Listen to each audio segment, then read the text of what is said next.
فاعلم أنه لا إله إلا الله واستغفر لذنبك وللمؤمنين والمؤمنات والله يعلم متقلبكم ومثواكم. الحمد لله والصلاة والسلام على رسول الله أما بعد. اعوذ بالله من الشیطان الرجیم. ان للمتقین عند ربهم جنات النعیم. ہماری تفسیر ہوگی سورہ قلم آیت نمبر 30-4 سے. یہاں آیت نمبر 30-4 میں اللہ تعالیٰ نیک لوگوں کے بارے میں ذکر کرتے ہیں. بے شک متقی اپنے رب کے پاس یعنی کہ جنت نعیم میں نعمتوں والی جنت میں ہوگا. دعا کرے کہ اللہ تعالیٰ ہم تمام کو متقی بنائیں، نیک بنائیں. متقی کسے بولتے ہیں؟ علی رضی اللہ عنہ نے فرمایا کہ الخوف من الجلیل، ہمارے دل میں اللہ کا ڈر ہونا چاہیے. ہمارے دل میں اللہ کا ڈر ہو. والرضا بالقلیل، جتنا رزق ملے اس پہ خوش ہو جاؤ. بس حرص نہیں ہونا چاہیے انسان کا، جتنا رزق ملے اس پہ خوش ہو جاؤ. اور والاستعداد لیوم الرحیل، قیامت کی تیاری کریں.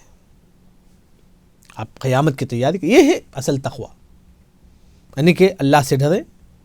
والعمل بالتنزیل، قرآن حدیث کے مطابق زندگی گزارے. تیسرا، جتنا رزق ملے اس پہ خوش ہو جائے. چوتھا، قیامت کی تیاری کرے. یہ ہے تقوی. وہی اللہ نے فرمایا کہ متقی لوگ جو نا جنت میں ہوں گے، نعمتوں والی جنت میں ہوں گے. اس کے بعد اللہ تعالیٰ کہتے ہیں کہ افنجعل المسلمین کالمجرمین، کیا ہم مسلمان کافر کو دونوں، کافر مسلمان دونوں برابر ہو سکتے ہیں؟ نہیں ہو سکتے. کافر جہنم میں، مسلمان جنت میں. جبکہ کافر کیا بولتے تھے اس وقت؟ نہیں، ہم جنت میں داخل ہوں گے. کافر بولتے تھے. اللہ نے کہا کہ یہ کیسا؟ کافر مسلمان دونوں برابر نہیں ہو سکتے، ہرگز نہیں ہو سکتے دونوں برابر.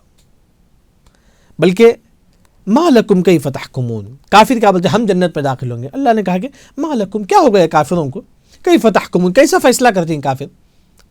وہ جنت میں داخل ہوں گے فلم، ایک کیسا فیصلہ ہے کافروں کا؟ بلکہ اللہ نے فرمایا کہ ام لکم کتاب فی تدرسون، ایک کافر کیا تمہارے پاس کوئی کتاب ہے کیا جس میں تم پڑھتے ہیں کہ تم ہی جنت میں داخل ہوں گے؟ جیسے کہ آج بھی کافروں سے پوچھو کیا بولتے ہیں؟ ہم جنت میں داخل ہوں گے، ہم فلاں فلاں ہوں گے. کیا تمہارا ان کے پاس کوئی کتاب ہے کیا، کوئی پروف ہے؟ جیسا کہ تورات انجیل میں کوئی لکھا ہے کہ اس طرح ایک کافر ہی جنت میں داخل ہوگا؟ نہیں. مطلب اللہ تعالیٰ کہتے ہیں کہ ایسی کوئی بات ہے ہی نہیں. جبکہ کافر کیا ہے؟ ان لکم فیہ لما تخیرون، جو ان کو منہ میں آتا ہے بولتا ہے کافر. کیونکہ ہمارے پاس قرآن حدیث ہے. کافروں کے پاس کیا ہے؟ کچھ بھی نہیں. یاد رکھیں، کیا بھی نہیں ہے کافر، اس طرح اتھینٹک کتاب نہیں ہے کافروں کے پاس.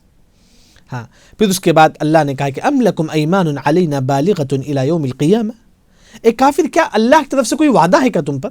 اللہ نے وعدہ کیا کہ کافر ہم تم کو جنت پہ داخلہ دیں گے، کیا اس طرح وعدہ ہے کیا؟ نہیں. یعنی کہ ایک کافر تم بولتے نا کہ ہم جنت میں داخل ہوں گے، ہم جنت میں داخل ہوں گے، یعنی اللہ نے تم سے وعدہ کیا کیا؟ ایسی بھی کوئی بات نہیں ہے. ان لکم لما تحکمون، کافر تم کیسا فیصلہ کرتے ہو کہ تم ہی جنت میں داخل ہوں گے؟ یہ سب کیسا ہو سکتا ہے؟ یعنی کہ ایک کافر جو بولتا ہے کہ ہم ہی جنت میں داخل ہوں گے تو اللہ تعالیٰ بار بار پوچھتے ہیں. بلکہ اللہ تعالیٰ یہاں تک کہتے ہیں کہ سلہم ایہم بذالک زعیم، اے نبی آپ پوچھو ان میں سے کون لیڈر ہے کافروں کا جو یہ گواہی دیتا ہے کہ ہم جنت میں داخل ہوں گے. جیسے کہ ہم بولتے ہیں نا کہ ہم جنت میں داخل ہوں گے، ایسا کوئی کافر ہے کیا ان کا ایک لیڈر وہ بولتا ہے کہ جنت میں داخل ہوں گے؟ بلاؤ، وہ کوئی گواہی بھی نہیں. یعنی کہ کافروں کا جو دعویٰ ہے کہ ہم جنت میں داخل ہوں گے، ہم فلاں فلاں ہوں گے، سب جھوٹ ہے. یاد رکھ. بلکہ اللہ نے کہا کہ ام لہم شرکاء، ایک کافر تمہارے پاس کوئی پارٹنر ہے، فلیأتوا بشرکائہم ان کانوا صادقین، ایک کافر اگر تم سچی ہیں تو تمہارے پارٹنر کو بھی لے کر آؤ، جو جس کی تم عبادت کرتے ہو بت، اس کو بھی لے کر آؤ.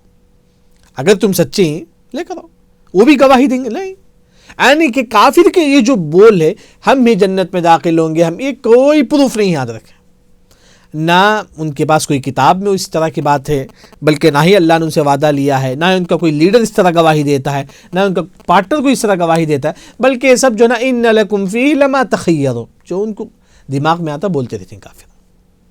یہ کافر ہے. اس کے بعد اللہ تعالیٰ جو ہے نا سورہ قلم میں، اس کے بعد کیونکہ سورہ قلم میں کئی ٹاپک پر بحث، انشاءاللہ میں آخر میں آپ کے سامنے سورہ قلم میں کیا کیا ذکر ہے 2 منٹ پہ انشاءاللہ وہ ذکر کروں گا انشاءاللہ. لیکن یہاں اللہ تعالیٰ نماز کا ذکر کرتے ہیں. یوم یکشف عن ساق ویدعون الی السجود فلا یستطیعون، کل اللہ تعالیٰ اپنا پنڈلی کھولیں گے. ٹخنا جیسا ہوتا ہے، ٹخنا اور گھٹنے کے درمیان جو پنڈلی، اللہ تعالیٰ اپنا پنڈلی کھولیں گے تو اس وقت تمام لوگ اللہ کے سامنے سجدے میں گر جائیں گے، تمام لوگ. اچھا، کون سجدہ نہیں کرے گا؟ جو نماز نہیں پڑھتا تھا اس دنیا میں. ٹھیک ہے, کتنے لوگ ہیں جو فجر کی نماز پڑھتے ہیں جماعت کے ساتھ, جو نماز نہیں پڑھتا تھا اس دنیا میں, کل حشر کے دن اللہ کے سامنے سجدہ کرنے کی کوشش کرے گا لیکن سجدہ نہیں کرے گا. ایک وہ انسان جو دنیا میں نماز نہیں پڑھتا تھا, کل اللہ کے سامنے پوری دنیا والے جو لوگ مسلمان ہیں جو نماز پڑھتے تھے اللہ کے سامنے سجدہ کریں گے. کون سجدہ نہیں کرے گا؟ جو نماز نہیں پڑھتا تھا اس دنیا میں. دوسرا, جو دکھاوے کے لیے نماز پڑھتا تھا, لوگوں کی تعریف کے لیے نماز پڑھتا تھا. آج کئی لوگ ہیں مسجد میں جا کے فٹ صف میں کھڑے ہوتے, کیوں؟ لوگ مجھے دیکھنا, میں نماز پڑھوں گا. یہ نماز کا بھی کوئی فائدہ نہیں آتا تھا. آپ اللہ کو خوش کرنے کے لیے پڑھو. وہی اللہ نے کہا کہ جس دن اللہ تعالیٰ اپنا پنڈلی کھولیں گے اللہ کے سامنے وہی لوگ سجدہ کریں گے جو نماز پڑھتے تھے. اور خاشعۃ ابصارہم ترہقہم ذلہ, جو لوگ نماز نہیں پڑھتے تھے کل ان کا چہرہ, ان کا فیس جو ہے نا پریشانی کی وجہ سے جھکا ہوا ہوگا, ان پر ذلت چھائی ہوئی, جب ذلیل کے مارے جو ہے نا کھڑے ہوئے ہوں گے, سجدہ کرنے کی کوشش کریں گے. وقد کانوا یدعون, سجدہ نہیں کریں گے. حشر کے میدان میں سجدہ کرنے کی کوشش کریں گے لیکن سجدہ نہیں کریں گے. جبکہ اللہ نے کہا کہ اے لوگوں, وقد کانوا یدعون الی السجود, آج آپ لوگوں کو سجدے کے لیے بلایا جاتا ہے, نماز کے لیے. وہم سالمون, آپ صحیح سالم ہیں لیکن آپ پھر بھی نماز نہیں پڑھتا ہے. آج ہمارے پاس ماحول کیسا ہے, تھوڑا اچھا پیسہ جم گیا نماز چھوڑ دیا, بس ہم تھوڑا پھرنے گئے نماز چھوڑ دیا ہم لوگ. نہیں, خوشی میں بھی اب اللہ کو یاد رکھو. نعمت کس نے دیا؟ اللہ نے دیا. اگر آپ اس کی عبادت چھوڑ دیں گے تو یہ نعمت بھی اللہ تعالیٰ چھین لے گا. تو وہی اللہ تعالیٰ فرماتی کہ یہ لوگ آج تم صحیح سالم ہو تو نماز پڑھو. اگر آج آپ نماز پڑھیں گے کل آپ سکون کے ساتھ جو نا اللہ کے سامنے سجدہ کریں گے. یہاں تک آج ہماری تفسیر ہوئی. سورہ قلم آیت نمبر 40 پر 3 تھی. یہاں تک کیا کیا ذکر ہے آپ دیکھیں گے. سورہ قلم میں شروع میں اللہ تعالیٰ قلم کی قسم کھاتے ہیں, پھر آپ وسلم کی تعریف کرتے ہیں, پھر اس کے بعد اللہ تعالیٰ برے لوگوں کی کیا صفات ہے, جھوٹ بولنے والا, غیبت کرنے والا, اس کا ذکر ہے. اس کے بعد ولید بن مغیرہ کا ذکر ہے. اس کے بعد اصحاب الجنہ کا واقعہ ذکر ہے. اس کے بعد نیک لوگ جنت میں ہوں گے, اس کا ذکر ہے.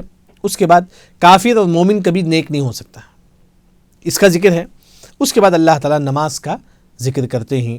اللہ سے دعا ہے کہ اللہ تعالیٰ ہم تمام کو صحیح دین سمجھ کر عمل کرنے کی توفیق عطا فرما. وآخر دعوانا ان الحمد للہ رب العالمین.